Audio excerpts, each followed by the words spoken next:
Oke, halo teman-teman. Kita masuk ke chapter 5. Nah, chapter 5 ini membahas mengenai investment. Oke, investment itu terdiri dari debt investment dan share investment. Ini pada umumnya. Oke, debt investment itu terbagi lagi. Ada held for collecting and selling, artinya dia beli untuk dikoleksi, kemudian bertujuan juga untuk dijual gitu. Nah, kemudian held for collecting.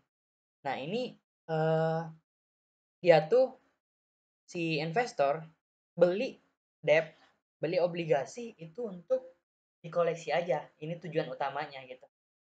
Basis objektifnya tuh dia pengen koleksi aja gitu tanpa ada keinginan untuk menjual. Nah, kemudian masuk ke trading. Trading itu artinya fluktuatif ya harganya. Nah, ketiga dari jenis ini, ketiga dari situasi ini itu investor harus menetapkan dulu tujuan awalnya. Nah, berdasarkan tujuan awal ini, ketiganya itu harus diakui sesuai sifat pada tiga tujuan ini. Entah itu trading ataupun held for collecting and selling atau held for collection, itu balik lagi ke tujuan awal si perusahaan. Pada saat beli obligasi itu dia pengen apa nih? Pengen dikoleksi saja atau pengen dikoleksi dan dijual atau pengen dipakai trading. Nah, itu pengakuan akuntansinya beda. Kemudian ada share investment. Share investment itu ada tiga. Dibagi tiga lagi mengenai holding of less than 20%. Ini artinya kepemilikan saham itu cuman yang dimiliki oleh investor hanya 20% ke bawah. Artinya dia nggak punya eh, signifikan apa ya, hak yang signifikan gitu, suara yang signifikan. Nah, tapi ketika udah masuk di sini, ini dia sudah masuk ke sudah punya hak yang signifikan.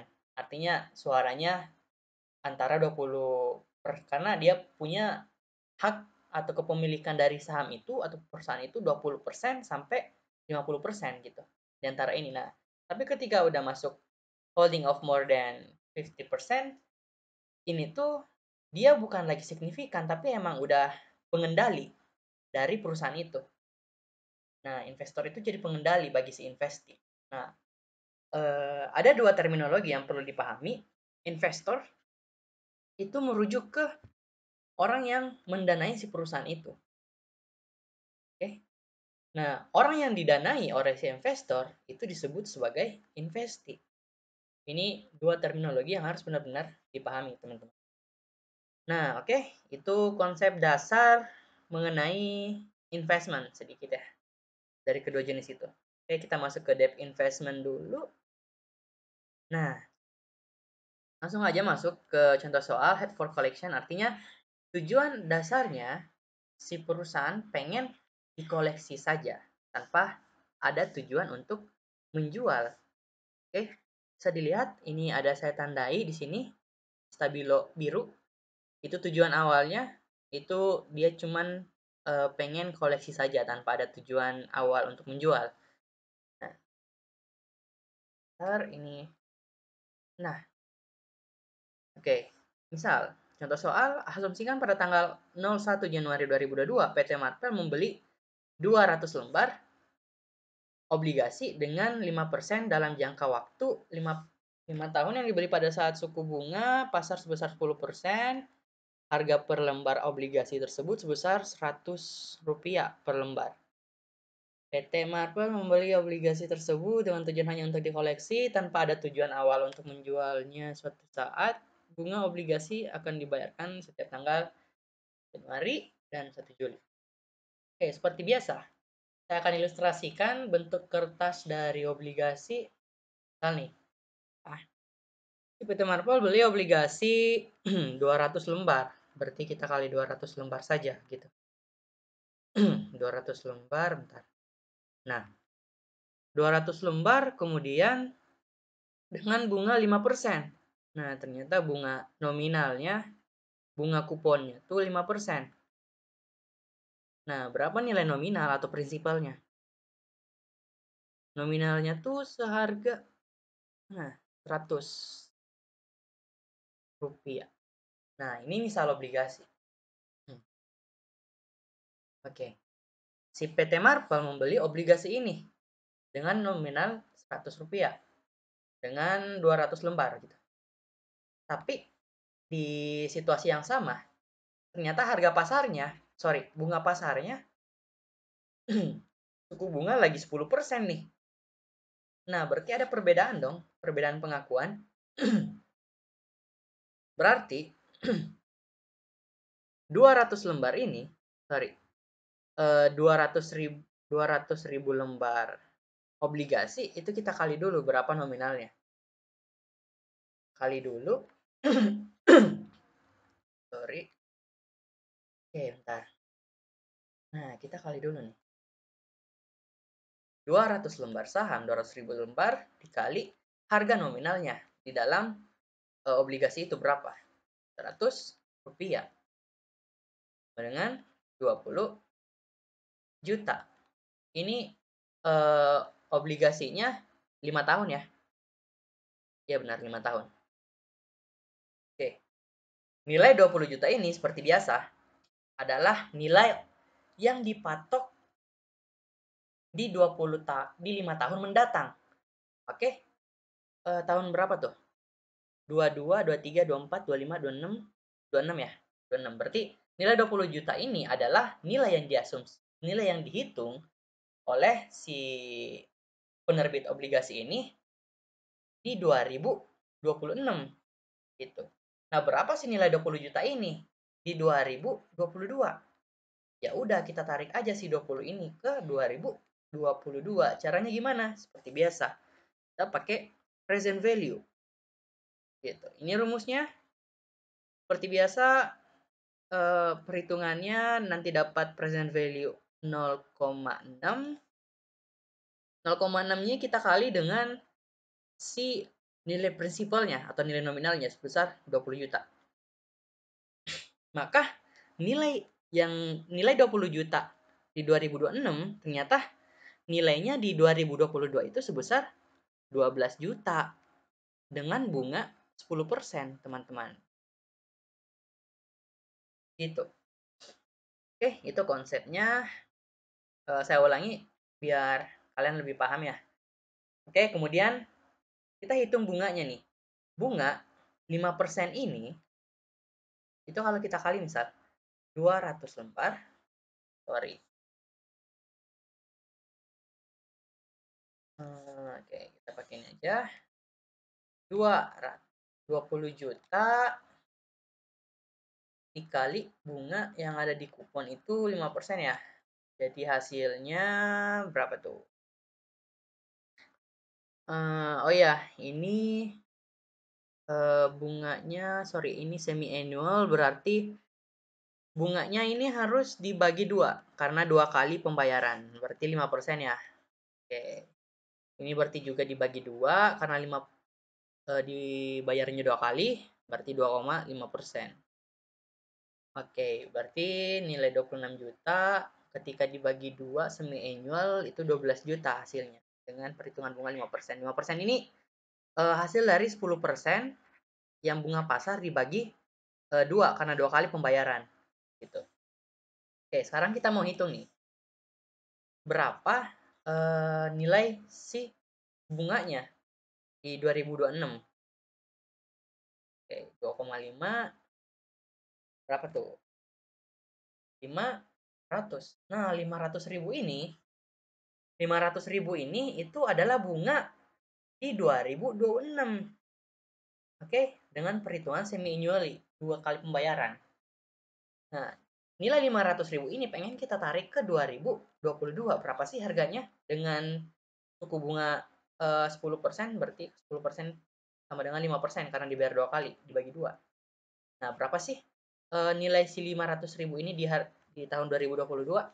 Ya udah, tarik aja ke sini menggunakan rumus present value ordinary annuity. Oke, ini rumusnya seperti biasa akan menghasilkan 7,2. 7,2-nya kita kalikan dengan 500 ribu ini, hasilnya 3,5 3 juta ya. 3 juta. Sorry. 3 juta. Gitu. Oh ya, ini kita kali 5%, itu hasilnya ini 500 kalau dibagi 2, 20 juta, sejuta ya. Oke. Nah, nilai sejuta ini di 2026, nilainya di 2022 3 juta. Nah, gitu. Kita kurangin. Hasilnya 16, sorry ditambahin ya. Hasilnya 16 juta. Berarti present value ketika menjual si bond ini, ketika apa ya? Ketika si penerbit menjual itu harganya 16 juta, maka si investor sebagai pembeli itu mengakui si 16 juta juga. Gitu. Oke, paham ya sampai sini?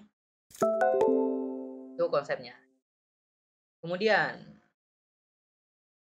ini soalnya kita scroll down dulu. Nah, ini pada saat pembelian, ini pada saat amortisasi nih. Oke. Nah, ingat kita amortisasinya tuh menggunakan ini. Nilai awalnya 16 juta, berarti 16 juta di sini. Oke, seperti biasa tabel amortisasi ini dikaliin dengan carrying amount-nya, carrying amount, kemudian dikali 10%, itu bunga pasarnya, dikali 6/12. Kemudian ini cash paid-nya itu carrying amount, bukan carrying amount, nominalnya gitu. Nominalnya tadi 20 juta ya, berarti 20 juta, kemudian dikali bunga kuponnya tuh 5%, dikali 6/12. Kayak gitu. Itu sampai menurun ke bawah, sampai pada akhirnya dia mencapai 20 juta jadi 16 juta ketika diamortisasi itu bakalan bertambah terus sampai pada tanggal jatuh tempo sebesar 20 juta. Gitu jurnalnya.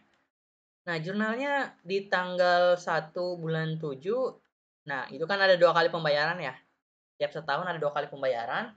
Pertama 1 Juni, yang kedua 1 Januari. Karena 1 Januari ada di periode berikutnya di periode 2023, maka sebelumnya kita alokasiin dulu, kita sesuaiin dulu gitu. 2022 dengan pengakuan interest receivable. Jadi bukan interest cash.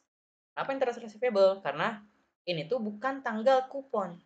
Tanggal kupon di 1 Januari 2023. Berarti alokasi cashnya kita alokasikan dulu ke interest receivable. Nanti di tanggal 1 bulan 1 2023 baru nih cashnya terus interest receivable. Interest receivable itu sebesar 500. Gitu, teman. Ini angkanya apa ya? Udah aku tandain dapatnya dari mana. Oke, kita lanjut. Nah, ingat setiap dari amortisasi penjualan ini tuh saling sangkut paut dengan jurnal pembelian. Sorry, dengan contoh kasus pembelian di awal. Gitu. Nah, misal nih, kasus penjualan debt investment. Nah, ini dia pengen ngejual nih. Dia ngejual di harga 20 juta, 6 ditambah bunga obligasi. Berarti 20,6 ini belum termasuk bunganya. Gitu, belum termasuk harga bunga. Berapa harga bunganya? Ada di sini. 33. Harga bunga. Jadi bunganya itu, bunganya kan 500 ya. Jangan di sini. Kecilan. Nah, ini kan dia ngejual di 2666 Nah, harga jual. Itu belum termasuk bunga. Berarti dikatakan bahwa harga jualnya 20 ditambah bunga. Berapa bunganya? Kita pakai bunga nominal ya, bukan bunga pasar. Yaitu bunga di kupon. Bunga di kuponnya kan 500.000 ya. Setiap bulan, setiap semesternya, setiap 6 bulannya dibayar. Nah, kali aja dia tuh ngejual di 1 Mei. Nah, dari tanggal kupon 1 Januari ke tanggal 1 Mei itu udah berapa bulan terlewatin? Ada 4 bulan. 1 2 3 4. 4 bulan. Nah, jangka waktu pembayaran bunganya berapa? 6 bulan. Ya udah, kaliin aja hasilnya 33 ya sorry 333,333 ya. Nah, berarti 333 ditambah ini berapa hasilnya? Nah, nilai jualnya ternyata 21. Oke.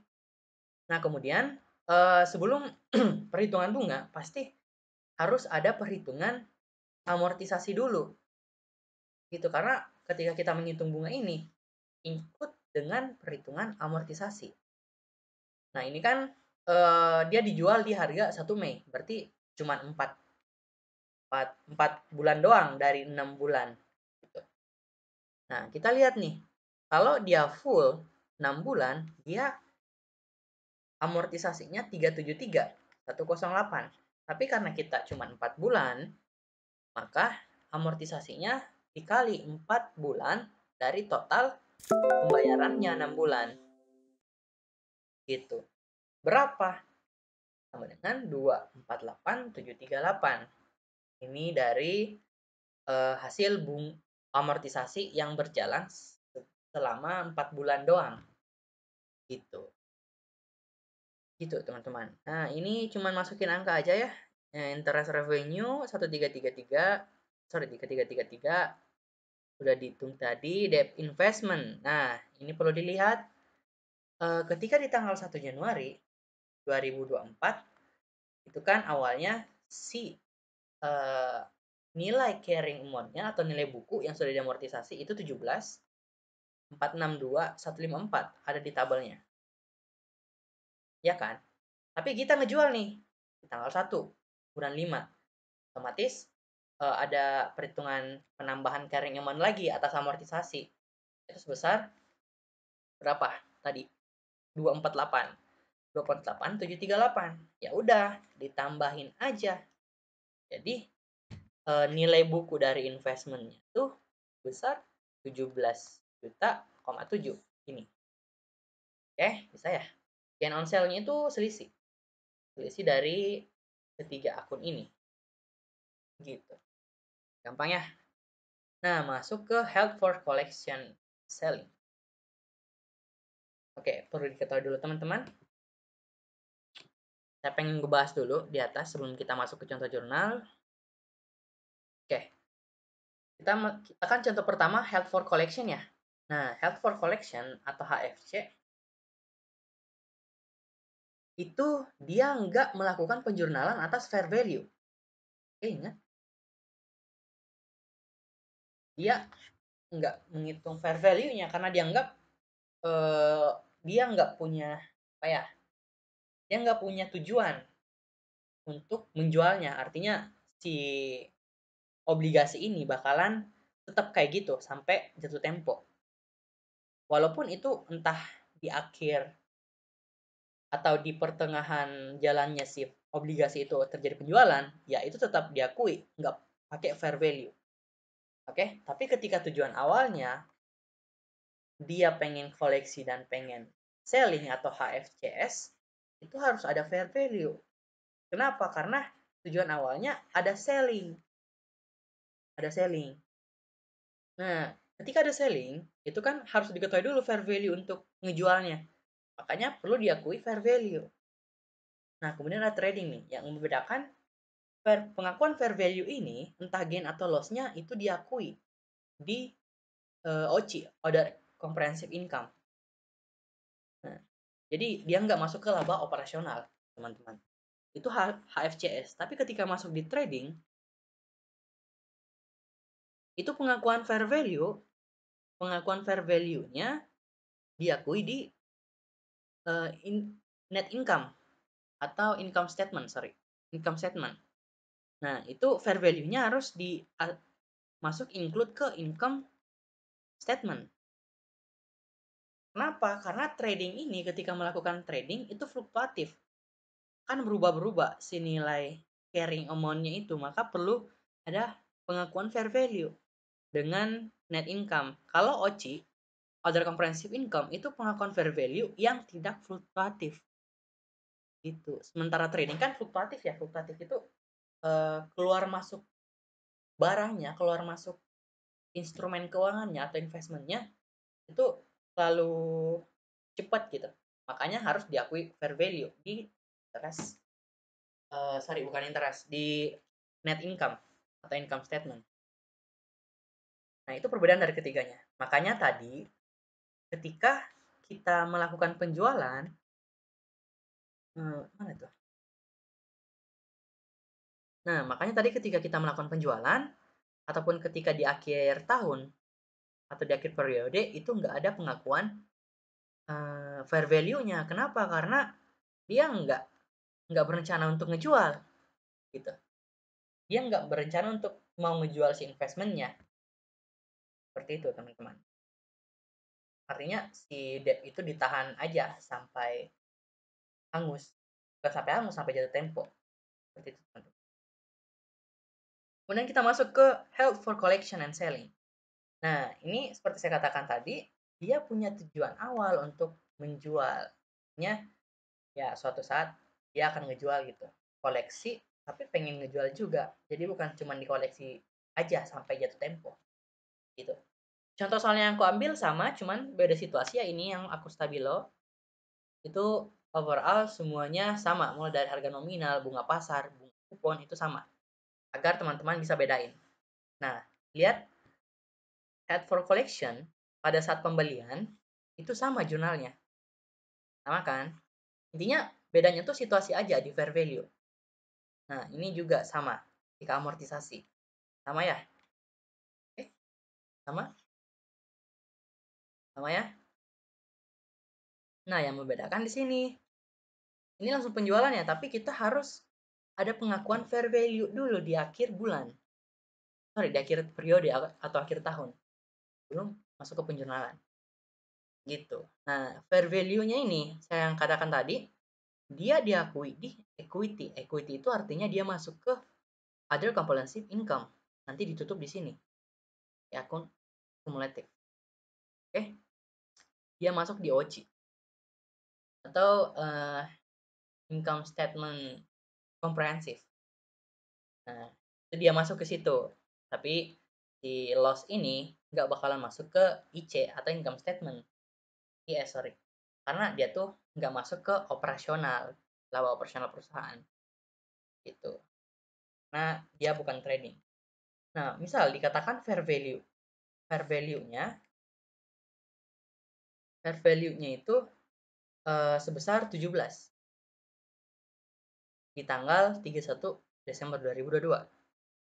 Nah, lihat nih, tanggal 31 Desember 2022 itu berapa? Nah, ini berarti 31 Desember itu merujuk ke sini. Kenapa? Karena si tanggal 1 bulan 1 2023 itu disesuaikan di 31 Desember 2022. Artinya si nilai ini 16,7 ini itu sudah disesuaikan di sini. Berarti sama ya 31 Desember. Berarti nilai di 31 Desember 2022 itu seharga 16,7. Sedangkan fair value-nya 17 juta. Ada gap. Nah, berarti selisihnya ada nih. Ada selisih. Berapa selisihnya? 231,606. Oke, itu akan diakui sebagai fair value adjustment. Fair value adjustment ini diakui pada aset. Dia tuh terpisah dengan investment. Debt investment gitu. Fair value ini sebagai bisa jadi akun kontra ataupun akun pendukung dari investment ini. Nah, kemudian unreleased-nya atau fair value-nya itu diakui dengan OCI juga. Jadi OCI karena nggak fluktuatif. Nah, ini penutupan si unreleased. Jadi ketika unreleased itu diakui, itu harus ditutup lagi. Maka dialokasikan ke akumulatif pada komprehensif. Gitu, itu perbedaan. Nah, kemudian kita masuk ke penjualan. Penjualannya juga sama ya. Sama. Sama juga harganya sama. Pengakuannya juga sama ya. Ini HFC. Ini HFCS. Sama ya. Nah, tapi yang membedakan di sini nih. Di sini kan nggak diakui ya. Di sini itu nggak diakui si fair value-nya ketika menjual. Tapi di sini diakui. Ini jurnal fair value-nya. Nah, kenapa harus diakui? Karena gini, teman-teman. Di awal, sorry, ini saya harus pakai gini. Oh, gini aja. Dan nggak ribet. Datang lagi.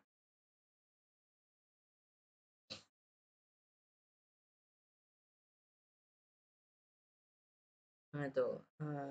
Pengakuan investment, amortisasi. Nah, tadi kan sama ya. Nah, ketika menjual, itu kan di awal ada pengakuan nih. Ada pengakuan atas si fair value. Nah, fair value ini harus ditutup. Itu bagaimana cara nutupnya? Ya udah balik aja. Fair value-nya dikreditin. Gitu. Unrelease-nya. Nah, setelah itu unrelease ini ditutup lagi di sini dengan OCI. Jadi si OCI di sini juga ketutup. Kan? Jadi nanti pada saat lihat di buku besar, si nilai fair value ini bakalan 0. Si nilai OCI juga, si OCI bakalan 0.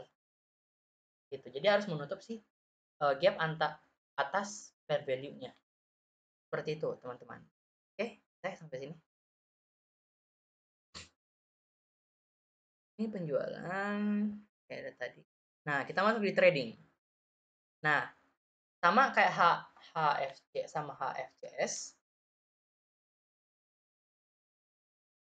HF itu perlakuan atas pembelian, penjualan, amortisasi sama. Yang membedakan antara trading dengan HFCS. Yang mana? Kalau di trading itu pengakuan, ntar ya, kita scroll up dulu. Nah, ini. Bentar.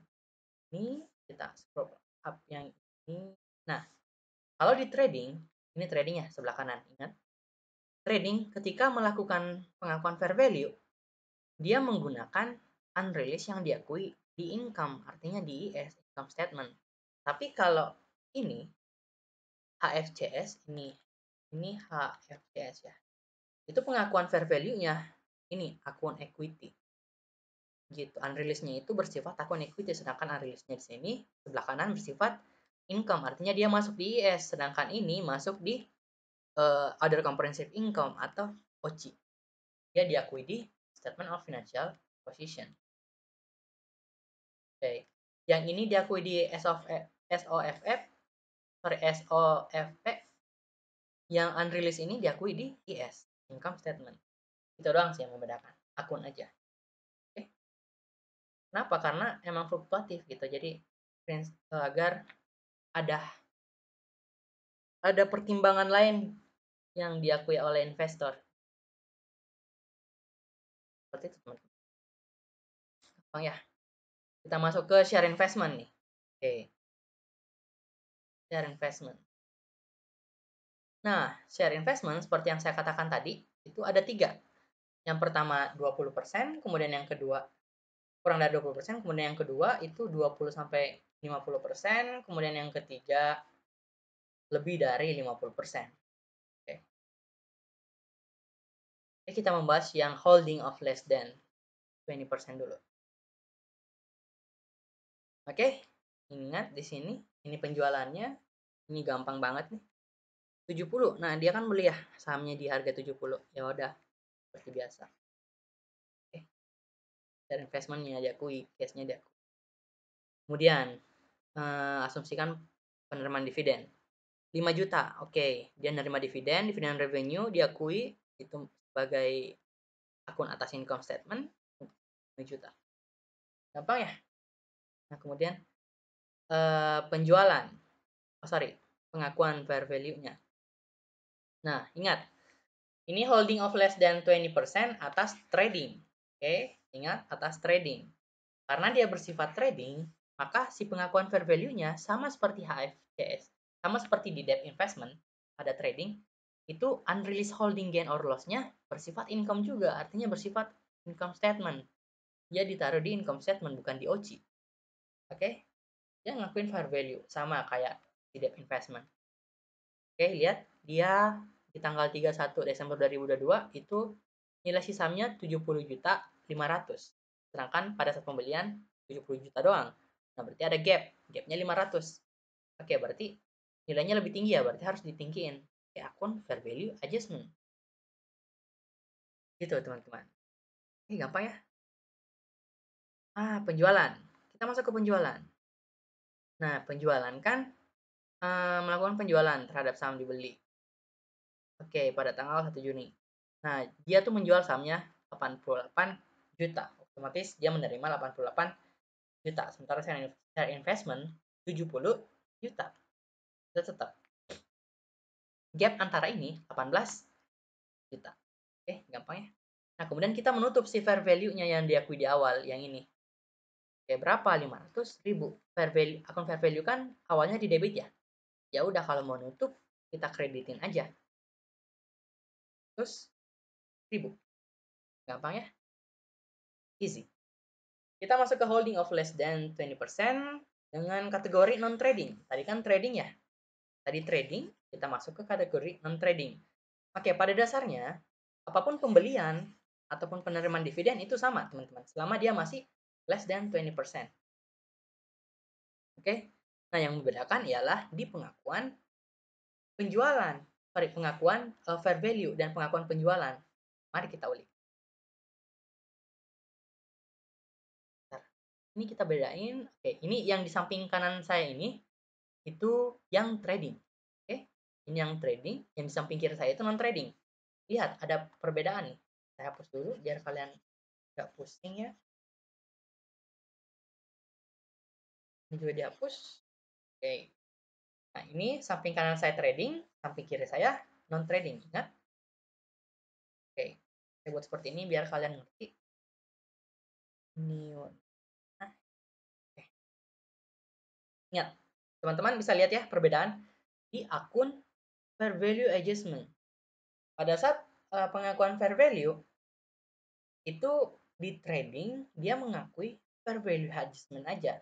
Tapi ketika di non trading artinya di hold si sahamnya itu dia mengakui share investment. Jadi by investment di pengakuan fair value-nya. Maka dia otomatis langsung memengaruhi si 500 ini. Tapi untuk di trading dia nggak langsung memengaruhi si 500-nya. Makanya ketika dia dipengaruhi itu berdampak juga ke penjualan. Sebentar kita bahas. Oke, kemudian yang membedakan juga si akun unrealized holding gain or loss-nya. Di non trading itu equity, artinya diakui di OCI. Sementara di unrealized holding gain or loss-nya itu yang di trading itu diakui sebagai income yang artinya masuk ke income statement nantinya. OCI itu bakalan masuk ke statement of financial position. Karena ini income statement. Beda ya pengakuannya. Itu. Nah, kemudian karena di sebelah kiri ini non trading pengakuannya OCI, maka unrealized holding gain or loss-nya itu harus dialokasi ke accumulated other comprehensive income sebesar 500.000. Oke? Ya. Nah, sekarang kita bahas lagi penjualan. Oke? Lihat apa nih yang beda? Yang beda di penjualan pada non trading itu nggak ada gain or loss, gain on sale of investment. Kenapa? Karena ini, teman-teman, lihat. Di penjualannya non trading, dia mengakui dulu si fair value-nya. Ini kan pengen dijual di harga 88 juta. Sementara di awal harga nilai buku saham kita sudah 70.500. Kenapa? Kan awalnya 70 ya. Kenapa langsung jadi 70.500? Karena ada penambahan nih di sini atas jurnal pengakuan fair value yang sebelumnya. Jadi nilai si saham ini di buku besar sebesar 70.500. Nah, tapi ketika penjualan harganya 88 nih. Fair value-nya ya udah kurangin aja. Berarti kita menghitung fair value-nya dulu berapa yang harus ditambahin agar bisa jadi 88 juta. Ternyata untuk bisa jadi 88 juta si share investment-nya harus ditambahin 17 juta 500. Oke? Sama seperti biasa akan diakui di equity. Itu untuk non trading. Nah, ingat sementara di akun trading itu nggak ada ya pengakuan kayak gitu. Nggak diakui dulu si fair value atas 88 ini karena si fair value atas 88 ini udah diakui di gain sale of investment. Oke. Kemudian yang berbeda lagi ialah non trading. Non trading itu pakai ini penjualan ya. Dia dijual seharga di debit di kredit si share investment 88 juta. Sorry, ini bukan 18 ya. Ini 88. Oke. besar 88. Oke, karena di awal kan 70 ya, karena ada penyesuaian lagi di sini, maka 70.500.000 ditambah 17.15, 17,5, hasilnya 88 juta nilai buku akhirnya. Baru kita masukkan jurnal penjualannya, besar 88 juta. Oke, paham ya? Nah, ini seperti biasa ketika dia sifatnya OC, itu harus diakui lagi. Unreleased ke other comprehensive income sebesar 17,5. Ya, gampang ya. Terakhir, holding between 20% and 50%. Oke, kemudian ini jurnalnya pembelian saham misal. Ini beda kasus lagi ya. Karena dia ngebelinya tuh 25% atas saham si Fresh Company. Tadi kan 5% doang ya. Sekarang 25% karena kita pakai situasinya 20% hingga 50% untuk holding. Artinya dia punya hak yang udah spesifik nih. Oke. Seperti biasa ketika dia membeli 800 juta share investment cash 800 juta. Gampang ya. Nah, perlu diketahui teman-teman. Sorry. Oke. Ketika dia hanya kepemilikan di bawah 20%, artinya dia tuh pakai metode fair value. Tapi ketika dia kepemilikannya 20 sampai 50%, dia metode yang digunakan ialah metode ekuitas. Sorry. Metode ekuitas. Sekarang yang tadi itu kita bahas yang di bawah 20% trading non trading itu metode fair value. Sekarang kita pakai metode ekuitas untuk kasus kepemilikan saham antara 20% sampai 50%. Oke. Oke ini. Nah, kita lihat. Perbedaannya ialah ketika penerimaan dividen itu harus diakui si labanya. Laba si Fresh Company itu pada saat 12 Desember 2022 berapa? Ternyata ada 500 juta. Ya udah 500 juta kepemilikan kita berapa? 25%. Berarti hak kita atas si laba itu sebesar 125 juta. Oke, ini masukkan revenue. Nah, kemudian kita mengakui dividen juga. Nah, makanya dividen ketika pengakuan penerimaan dividen itu kita nggak mencatat akun dividen revenue. Yang kita kurangin ialah share investment. Kenapa? Karena kita mengakui share investment udah masuk include labanya, sedangkan dividen kan harus perhitungan laba juga ya. Nah, makanya yang kita dapat dari 125 ini berapa? Ternyata baru 50 juta. Makanya yang di kredit itu bukan dividen revenue tapi share investment. Itu yang membedakan, perbedaan signifikan antara si metode fair value dengan ekuitas. Oke, kalau teman-teman bingung, saya scroll up lagi ya biar kalian paham. Nah, ini kan less than 20% ya. Lihat jurnal pembeliannya sama. Ntar saya hapus dulu.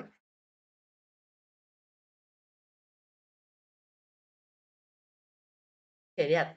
Jurnal pembelian sahamnya sama. Oke. Tapi ingat ini 25%. Ini 5%. Ini kurang 20. Ini lebih dari 20.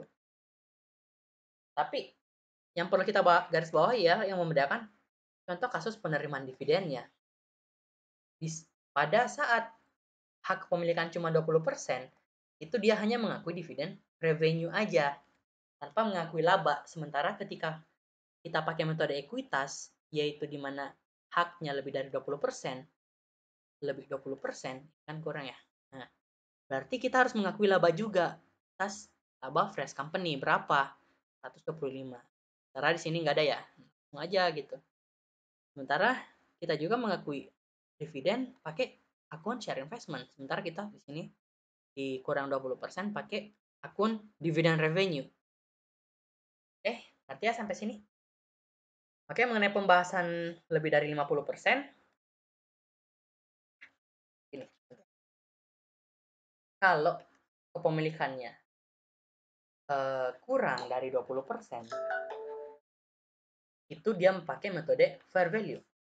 Tapi ketika kepemilikannya antara 20 sampai 50% pakai metode ekuitas. Lalu bagaimana kalau uh, dia tuh lebih dari 50%? Harus pakai metode apa? Bentar, ini salah tanda. Nah, pakai metode apa? Pakai metode ekuitas. Tapi pengakuan dari si laporan keuangannya itu, dia harus pakai laporan keuangan konsolidasi. Gitu teman-teman. Dia pakai laporan keuangan konsolidasi. Sementara untuk yang 20-50 metode ekuitas, tapi dia nggak pakai laporan konsolidasi. Kenapa 50% yang lebih dari 50% pakai laporan konsolidasi? Karena si yang punya saham dari lebih dari 50% itu sudah menjadi pengendali atau induk perusahaan. Gitu, gini contohnya. Misal nih, di PT Marple nih. Di PT Marple itu pengen beli saham dari Frias Company.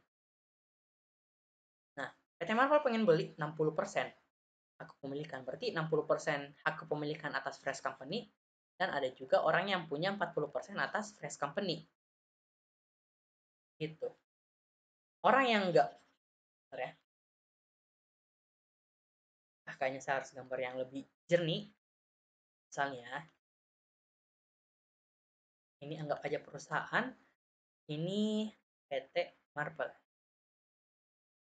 Ini Yas Company.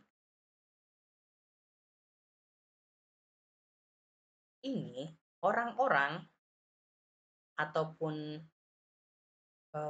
lembaga yang punya hak juga di sini. Nah, misal si Fresh Company itu pengen beli saham sebesar saham Fresh Company sebesar 60%. Oke, 60% untuk Fresh Company. Kemudian masih ada lagi nih 60%. Sisanya berapa? 40%. 40% ini disebut sebagai non pengendali. Non pengendali. Sementara 60% disebut pengendali. Artinya PT Marvel menjadi induk perusahaan atas Fresh Company. Karena non pengendali ini ya dia punya hak sebagian aja gitu atas si Fresh Company. Artinya dia punya hak signifikan, tapi dia bukan pengendali. Yang pengendali ialah yang punya lebih dari 50%. Oke, saya cukupkan untuk chapter 5 mengenai investment. Semoga teman-teman semua mengerti. Oke, thank you. Saya Frias, undur diri.